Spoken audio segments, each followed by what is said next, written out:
작은 것 곧 나귀 새끼니라. 그리스도께서 공식적으로 하나님의 세우신 왕임을 나타내기 위하여 예루살렘에 입성합니다. 그리고 고난받으시고 십자가에 죽으십니다. 그 한 주간 동안에. 그리고 주일 새벽 부활하십니다. 오늘 이번 한 주간이 기독교 역사상 너무 중요한 날입니다. 왜 왕이신데 나귀 새끼를 탔어요? 그는 겸손하여서 막 자랑하고 위세를 뽐내는 왕이 아닌 겸손한 왕. 그리고 대속 제물로 죽기 위해서 오셨어요. 그래서 나귀 새끼를 탔다 이 말입니다. 말 대신 나귀를. 무리가 소리 높여 이르되 호산나 다윗의 자손이여 찬송하리로다 주의 이름으로 오시는 이여 가장 높은 곳에서 호산나. 마가복음 11장에도요.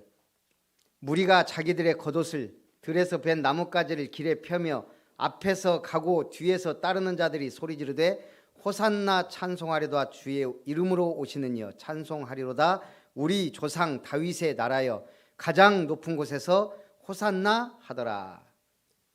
우리가 국위 선양을 하고 막 영웅이나 선수들이 입국하면 어떻게 하죠? 옛날에 카퍼레이드를 하죠. 그리고 또 뭘 해요? 일단 공항에 내리면 꽃을 탁 씌워줘요. 그리고 차에 태워서 쫙 그 도로를 가게 만들어요. 대로를. 그때는 대로에 차가 안 다니게 만들어놔요. 그리고 태극기를 흔들어요. 국기를. 오늘 예수님이 오셨을 때 이 무리들이 겉옷을 폈다. 이 말은 뭔 말이에요? 카페트 대신 겉옷을 핀 겁니다. 왕을 영접하는 행동이에요. 그리고 종려나무 가지를 흔들었다. 이건 뭐예요? 국기를 흔들어야 되는데 예수님은 어떤 왕이에요? 만왕의 왕이에요. 하나님 나라에 국기가 없어요. 그래서 종려나무 가지를 흔든 겁니다. 그리고 소리 지릅니다. 뭐라고요? 호산나 다윗의 자손이여 우리를 구원하기 위해 오신 왕입니다. 고백한 거예요. 이스라엘의 국기에는 뭐가 그려져 있죠? 다윗의 별이 그려져 있어요. 뭘 상징합니까? 그리스도를 상징해 오실 그리스도.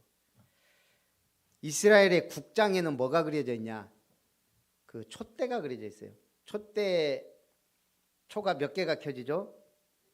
7개가 켜지는 촛대가 이스라엘의 국장 상징이에요. 그 촛대는 뭘 상징해요? 다 그리스도를 상징해요. 결국은 오직 그리스도예요. 우리 시간이 지나면 발효되는 음식이 있고 부패되는 음식이 있어요. 어떻게 하면 발효되고 어떻게 하면 부패됩니까?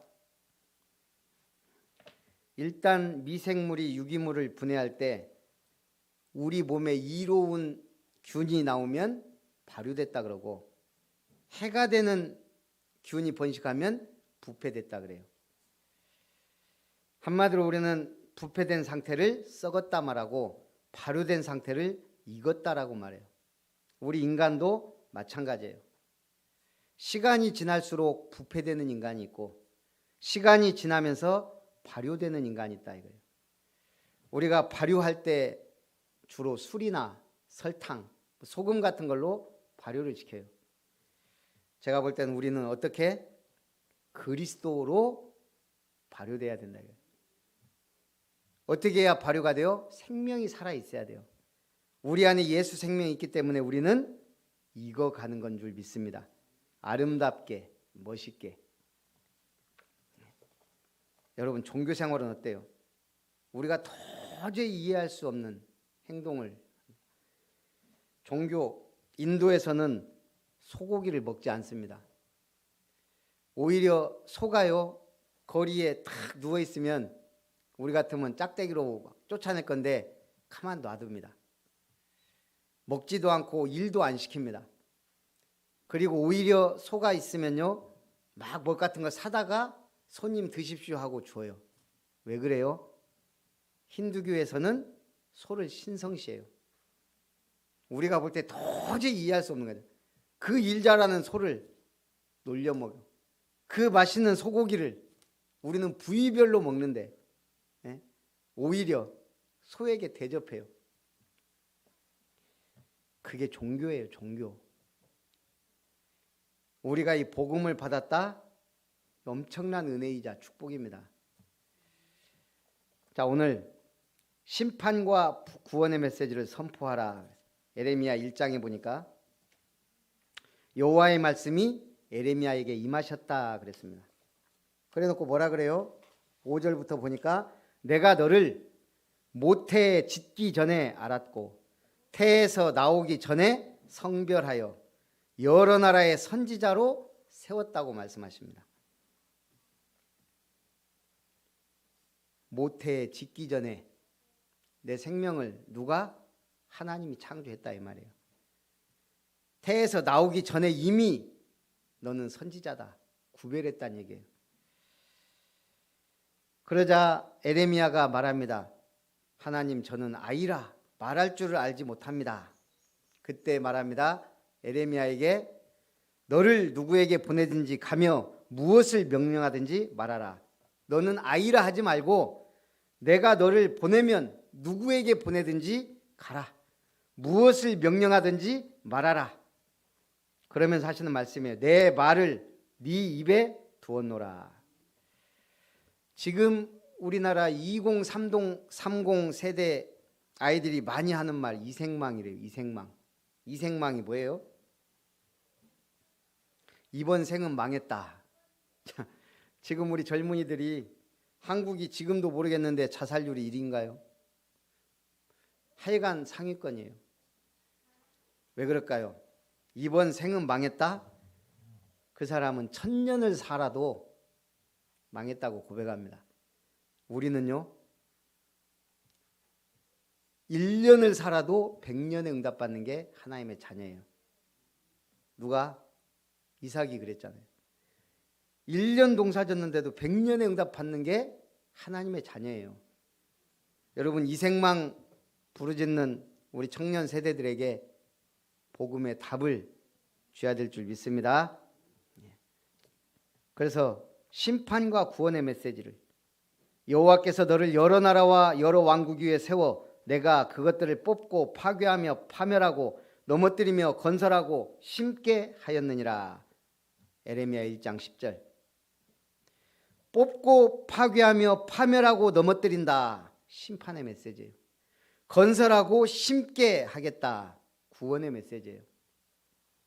지금 이집트 북부에서 지중해로 들어가는 관문인 수에즈 운하가 막혀버렸어요. 길막. 대만 선사에서 운용하는 컨테이너선이 좌초가 됐어요.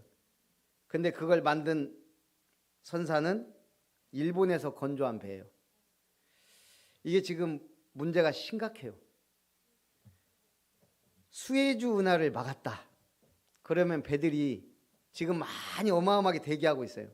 이 배들이 돌아가면 9,000km를 돌아가야 된대요. 200km면 가는 거리를 9,000km를 40배가 넘는 거리를 11시간에서 15시간이면 가는 그 운하를 저 아프리카 담다 희망봉으로 돌아가면 11일에서 11일이 걸린대요. 자, 거기에 들어가는 배 연료, 인건비, 만약 거기에 상한 의약품이나 음식이 있다, 버려야 돼요. 이게 지금 보통 문제가 아니에요. 그럼 그걸 다 누가 감당해야 돼요? 지금 대만하고 일본하고 지금 난리 났어요. 지금 아마 둘이 한참 싸울 거예요. 천문학적인 돈이 지금 거기와 가는 모든 나라들이 다 거기 배상을 요구하면 이게 좀 어마어마해요. 저는 재앙이다. 아마 그 배 회사는 망하지 않을까. 망할 것 같아요. 제가 볼 때. 이건 국가적으로 나서도 될까 말까 한 어마어마한 피해예요. 그냥 수에즈 운 하나 막혔는데.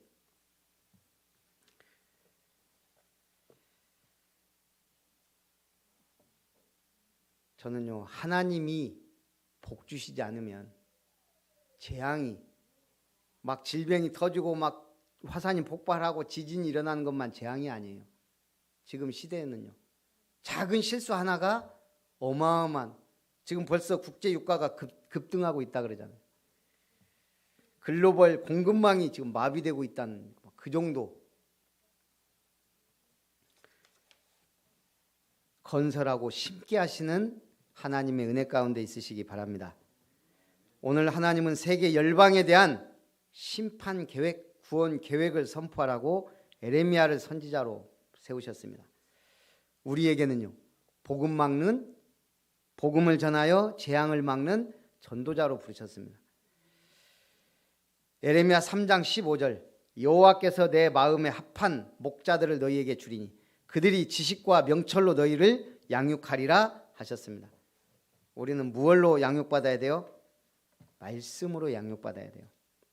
성경은 지식을 쌓는 학문의 방법이 아니라 말씀 앞에 귀를 기울이는 들음의 방법으로 양육받아야 돼요. 성경 아무리 공부해도 생명 구원과 하나님의 언약에 대한 관점에서 보지 않으면, 복음적 관점에서 보지 않으면 오히려 문제가 될 수 있어요. 에레미야 7장 23절, 오직 내가 이것을 그들에게 명령하여 이르기를 너희는 내 목소리를 들으라. 하나님 계속 말할 때 뭐예요? 보라, 들으라, 볼지어다. 제발 내 목소리를 좀 들어라, 보라는 거예요. 뭐 하기 이전에 하나님의 음성에 귀 기울이시기 바랍니다. 21장 8절에도 여호와께서 말씀하시기를 보라, 내가 너희 앞에 생명의 길과 사망의 길을 두었노라. 우리 앞에는 생명의 길, 사망의 길이 있습니다. 일단 우리는 생명의 길로 접어들었어요. 구원받은 하나님의 백성. 이번 주간에 제가 어떤 목사하고 식사하면서 얘기하다가 그 얘기를 하더라고요. 신해철인가? 유명한 가수 신해철인지 누군지, 신해철 같아요. 막 목사가 됐다면서 너무 막 얘기하는데 저는 크게 와닿지 않더라고요. 왜냐하면 저는 이번 주 강단 말씀 묵상하면서 예화를 뽑으면서 조지 포먼을 예화 제목으로 잡았거든요. 뭐 이 목사님은 막 신해철이 막 대단해. 나는 조지 포먼 얘기했어요. 그보다 더 대단한 사람이 있다. 조지 포먼. 조지 포먼이 누군지 아세요? 우리 여자분들은 잘 모를 것이고, 한 시대를 풍미했던 핵 주먹, 그 미국 헤비급 권투 선수 조지 포먼, 1970년대 최고의 핵주먹이었어요. 그 시대에 유명한 세 명이 바로 조 프레이저, 무하마드 알리예요. 당시 20세 챔피언이 됐는데 전적이 32전 32승 29KO, 무패 복서예요. 그것도 모두 3라운드 이전에 끝냈어요. 얼마나 주먹이 대단했던지. 근데 이 사람이 문제는 포악하다는 거예요. 상대를 죽일 듯이 쓰러지는 상대까지도 못 쓰러지게 하면서 거의 반 죽음을 만들어 놓은 복서. 그래서 WBA, WBC 헤비급 세계 챔피언임에도 불구하고 사람들이 별로 그렇게 좋아하지 않았어요. 근데 어느 날 경기 종료 후에 이 사람이 심장마비가 와서 의식을 잃었어요. 그 이전에 조 프레이저라고요. 29전 29승 한 또 무패 복서가 있어요. 그 둘이 붙은 거예요. 세기의 대결. 그런데 조지 포먼이 한마디로 작사를 낸 거예요. 근데 그 조지 포먼이 알리를 이겼어요. 근데 이 알리가 또 조지 포먼한테 도전을 한 거예요. 조지 포먼한테 알리는 안 된다. 다들 그렇게 느꼈는데 알리가 대단한 전술을 썼어요. 이게 링을 반동 삼아서 계속 펀치를 날려가지고 결국 조지 포먼의 첫 패배. 어쨌든 대단한 사람들입니다. 이 권투 역사상. 그런 중에 조지 포먼이 어느 날 심장마비로 쓰러진 거예요. 경기 후에. 그리고 임사체험을 합니다. 그 조지 포먼 회고록에 의하면 딱 의식을 잃었는데 마귀가 나타난 거예요. 자기 손을 잡고 지옥으로 끌고 가래요. 발버둥 쳐도 안 되는 거예요. 그래서 이제 포기하고 끌려가는데 예수님이 나타난 마귀를 물리치고 감격해하고 있는데 그분이 말씀하신 거예요. 넌 아직 할 일이 남았으니 돌아가라. 이제까지의 너를 반성하고 새 사람이 되어라. 그리고 어려운 이들을 구하는 자가 되라. 그리고 의식을 회복한 조지 포먼은 여태까지의 삶을 후회하고 반성하고요. 은퇴하고 이제 이 특별한 사람들, 가난한 사람들 위해서 특별 목회를 합니다. 신학을 하고 목사가 돼서. 그런데 이 특수 목회를 하려고 하니까 자기가 있는 돈 다 부어서 뭐 청소년 무슨 센터 막 이런 거 막 만들고 했는데 결국은 돈이 필요하잖아요. 그것도 어느 날 성령께서 말씀하시기를 다시 글러브를 껴라. 40세에 다시 글러브를 꼈어요. 사람들이 난리가 난 거예요. 아니 40이면 권투에서 할아버지인데 사람들이 다 반신반의. 어떤 사람 정신 이상자라고까지 했어요. 그런데 놀라운 건 경기마다 승리했다는 거예요. 그것도 완벽한 KO로. 자신을 위한 복싱이 아니라 목표가 확실한 거예요. 하나님을 위한 복싱. 그전에는 포악한 경기를 했는데 이제는 매너 있는 경기. 상대가 쓰러지려고 하면 배려하는 복서로. 그의 통산 정적은 76승 68KO 5패. 제가 볼 때 어쨌든 하나님이 힘을 주신 거예요. 보라 때가 이르리니 내가 다윗에게 한 의로운 가지를 일으킬 것이라. 그가 왕이 되어 지혜롭게 다스리며 세상에서 정의와 공의를 행할 것이라. 에레미야 23장 5절에 말씀하셨습니다. 하나님은 그리스도라는 의로운 가지를 일으키셨고 그를 만난 사람이 의롭게 되어 세상을 의롭게 만들어 갑니다. 에레미야 31장 33절 그러나 그날 후에 내가 이스라엘 집과 맺을 언약은 이러하니 곧 내가 나의 법을 그들의 속에 두며 그들의 마음에 기록하여 나는 그들의 하나님이 되고 그들은 내 백성이 될 것이라. 여호와의 말씀이니라. 그러면서 에레미야 33장 말씀을 주십니다.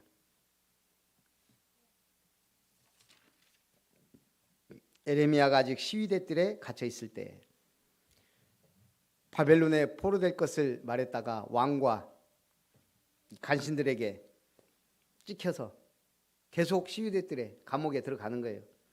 근데 그때 여호와의 말씀이 그에게 두 번째로 임했습니다. 이 일을 행하시는 여호와, 그것을 만들며 성취하시는 여호와, 그의 이름을 여호와라 하는 이가 이와 같이 말씀하시노라. 이번 핵심 때 류 목사님 말씀을 주신 이유 말씀하셨어요. 내가 나를 붙잡고 있다. 육신적인 내가 영적인 나를 붙잡고 있다. 그러니까 이게 성장도 없고 늘 시험에 들고 문제 가운데 빠져 있다는 거예요. 내 생각에, 내 기준으로, 내가 보기에 어쨌다 저쨌다 이랬다 저쨌다.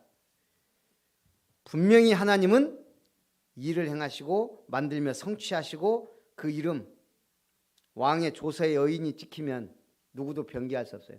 하나님의 이름과 말씀에 하나님이 도장 찍은 것과 똑같은 효과예요. 말씀을 붙잡으면 하나님의 도장을 찍힌 증서를 갖고 있는 것과 같아요. 그 여호와께서 말씀하신다는 거예요. 모든 일을 예정하시고 그 가운데 섭리하시고 그의 언약을 이루어 가십니다. 그분이 말씀하십니다. 너는 내게 부르짖으라. 내가 네게 응답하겠고 네가 알지 못하는 크고 은밀한 일을 네게 보이리라. 바닥을 좋아하면 바닥에 붙어 삽니다. 뜨뜻한 방바닥 좋아하면 주로 방에 누워서 삽니다. 산을 좋아하는 사람은 산봉우리와 산꼭대기를 찾게 됩니다. 하늘을 좋아하면 하늘을 바라보며 삽니다. 바다를 좋아하면 늘 바다에 가 있습니다. 시간 없다 그러는데도 낚시는 포기 못 하더라고요. 주기적으로 갑니다. 오늘 우리가 크고 은밀한 응답을 받을 사람은 기도하게 됩니다. 더 구체적으로 얘기하면 크고 은밀한 응답을 받을 사람에게 하나님이 기도 제목 주시고 기도하게 만드세요. 새벽을 깨우는 사람은 가장 좋은 시간에 나를 하나님 앞에 서게 하는 겁니다. 나를 좀 붙잡지 말고 놔주세요. 하나님이 쓰시도록. 그러면서 말합니다. 이 성읍을 치료하며 고쳐 낫게 하고 평안과 진실함이 풍성함을 그들에게 나타내실 것이다. 기도하는 자에게, 언약 붙잡고 기도하는 자에게 크고 은밀한 일을, 성읍을 치료하며 고쳐 낫게 하고 평안과 진실의 풍성함을 그들에게 나타내시겠다.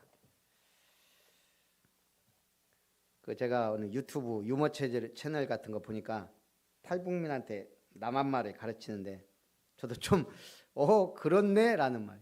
우리 말이라는 게 고급 언어를 쓸 수도 있고 약간 윤서가 파마하고 왔는데 그게 브랜드 딱 떠오르더라고요. 윤서가 파마를 했어요. 그러니까 시연이가 파마했네? 그때 옛날 그 유머가 떠오르더라고요. 펌과 파마의 차이를 아세요? 펌과 파마. 딱 친구가 봤을 때 야 어디서 했냐? 어디 미용실이냐? 그럼 펌. 파마했네? 그럼 파마. 시장에 가면 아줌마들이 다 똑같아. 그 뽀글뽀글 그 파마. 그거는 빠마. 파마가 아니고 빠마래요. 군인과 군발이의 차이가 뭔지 아세요? 군에 있으면 군인이고 부대 밖으로 나오면 군발이라는 거예요. 추리닝과 트레이닝복의 차이. 시크릿 가든에 누구예요? 현빈이 입으면 트레이닝복이고 은밀하게 위대하게 나오는 김수현이 입으면 추리닝이에요. 쉽게 말해서 내가 탁 입고 백화점도 가고 하는 거는 트레이닝복이고 짝다리 짚고 딱 담배 찍찍 찝으면서 하면은 추리닝이고.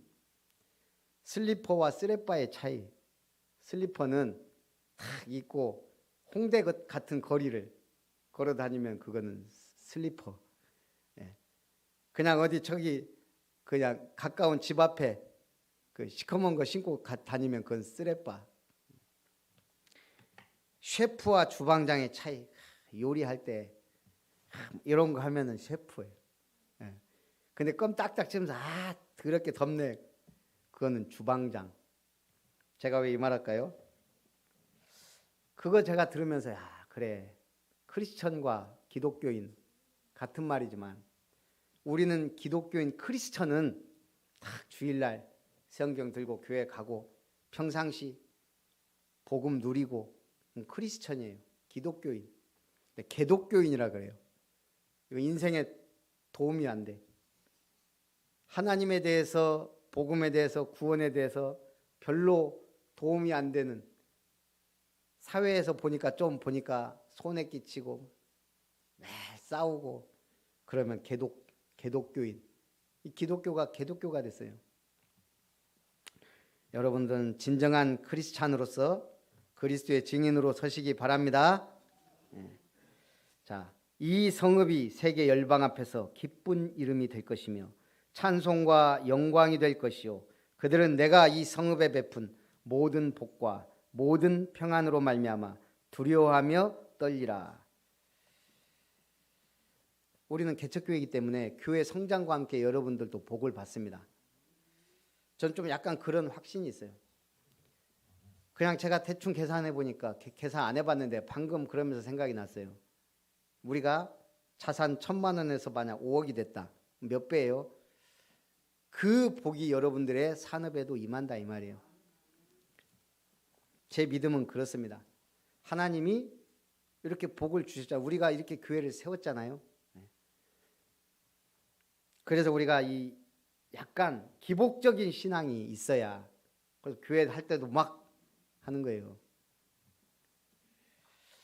우리 권사님이 예원교회 이제 설화가 가 있으니까 거기도 헌금을 엄청나게 하잖아요. 뭐 몇백억짜리 건물을 지었으니까 저는 몰랐어요. 이제 제일 많이 한 사람 얘기하면서 청년 때부터 알았던 사람인데 뭐 사업하는 분도 아니고 근데 제일 많이 했다는 거예요. 뭐 몇십억을 했대요. 역시 서울 수준은 다르구나. 중요한 건 뭐죠? 그만큼 교회를 세우고 응답도 받고 우리도 마찬가지예요.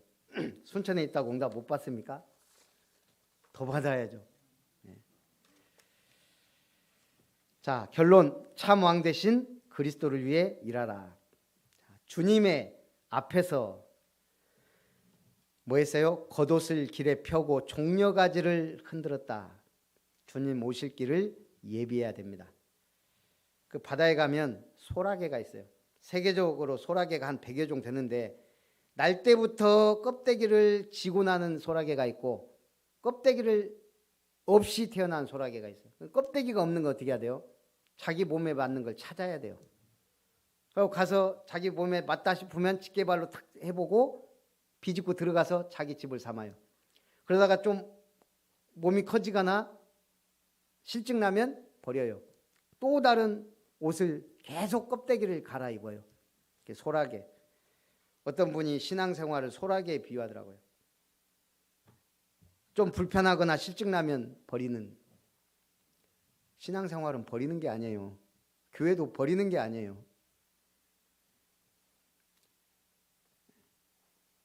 자꾸 변하고 주일을 맞으면 주일에 뒤집어 쓰는 껍데기, 평일에는 평일날 그냥 내게 맞는 껍데기. 그래서 우리는 뭘 입어야 돼요? 오직 그리스도로 옷 입어야 돼요. 우리가 입은 옷은 하나밖에 없어요. 무슨 옷? 그리스도로 옷 입어라. 여러분 평생 그리스도로 옷 입으시기를 주님의 이름으로 축복합니다. 우리 신자가 입는 옷은 하나뿐이에요. 그리스도의 옷. 그거 벗을 수도 없고 늘 입고 있어야 돼요. 기왕이면 때 빼고 광내서 입으세요. 뒤에서 소리 높여 호산나 찬송하리로다 주의 이름으로 오시는 이여 전파하며 언약을 전달합니다. 어떻게 해요? 예수님을 따르라. 소리 높여 외치라는 거예요. 그 소리가 있어야 돼요. 내가 소리 지르지 않으면 주님이 뭐라 그랬죠? 돌들이 소리칠 것이다. 언약이기 때문에. 구원의 길을 그리면 아실까요? 모르실까요? 하나님도 알고 사단도 알아요. 우리가 그냥 구원의 길 그냥 하나 그리는 것 같아도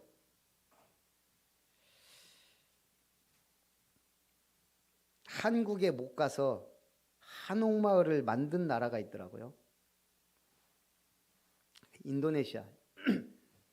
코로나19로 한국 여행을 못 가니까 자국민을 위해 북촌 한옥마을을 테마로 자바섬 관광지구에 공원을 조성했대요. 그런가 하면 또 이 인도네시아에는 한국 테마로 한 공원에 리틀 서울이라는 테마 공원을 만들었어요. 거기는 한국 거리, 그 파는 분식 가게까지 다 있대요. 제가 그걸 보면서 야, 우리가 정말 하나님 나라를 원하면 어떻게 될까요? 교회를 하나님 나라처럼 만들어 가겠죠. 천국의 모델. 여러분들은 그 일에 주역되시기 바랍니다. 지금 우리가 천국은 아직 가지 않았지만 이 땅에 천국을 만들어야 되잖아요. 그 모델이 교회가 돼야 돼요. 그래서 우리 아름다운 교회, 정말 멋진 아름다운 교회를 세우는 증인들 되시길 주님의 이름으로 축복합니다. 살아계신 하나님 감사드립니다. 오직 성취될 언약 붙잡고 종려주의를 맞아 나의 겉옷을 주님 앞에 펼 수 있는, 그리고 종려가지를 흔들듯 그리스도의 깃발을 흔들며 크게 소리질러 예수는 그리스도라고 증거할 수 있는 우리 아름다운 교회 모든 성도들이 되되 이를 위해 부르짖는 기도의 사람, 전파하는 외치는 소리가 되도록 축복하옵소서. 주 예수님의 이름으로 기도합나이다. 아멘. 찬송 151장입니다.